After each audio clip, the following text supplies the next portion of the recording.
Pemerintah Iran menegaskan stabilitas negara tidak akan terguncang meski muncul laporan yang menyebut pemimpin tertinggi Iran Ayatollah Ali Khamenei menjadi target pembunuhan oleh Amerika Serikat. Pernyataan itu disampaikan Menteri Luar Negeri Iran Abbas Araghchi dalam wawancara bersama India Today pada Rabu 25 Februari 2026. Ia menanggapi berbagai laporan media internasional yang mengaitkan Khamenei dengan potensi serangan Amerika Serikat.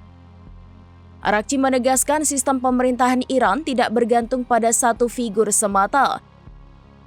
Menurutnya, mekanisme konstitusional telah mengatur proses pergantian kepemimpinan apabila terjadi situasi darurat.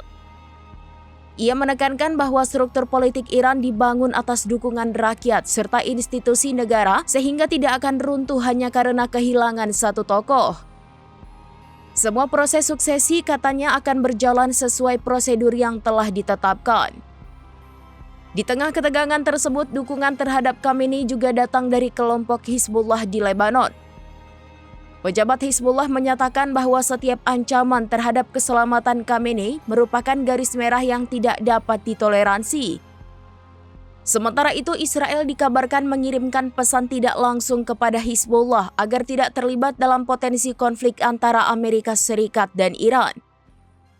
Tel Aviv disebut memperingatkan bahwa keterlibatan kelompok tersebut dapat berujung pada serangan balasan yang menargetkan infrastruktur sipil termasuk bandara.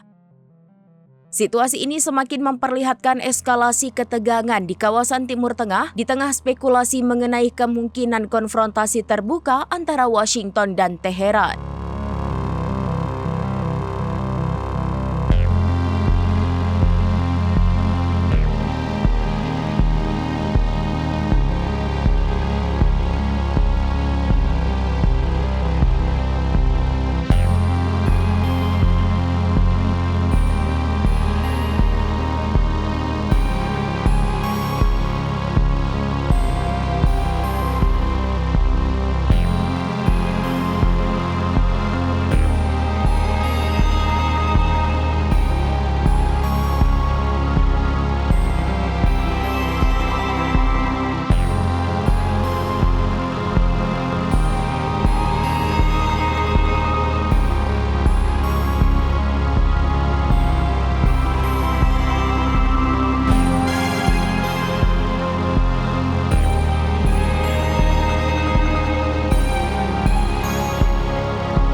Download Tribun X sekarang, menghadirkan lokal menjadi Indonesia.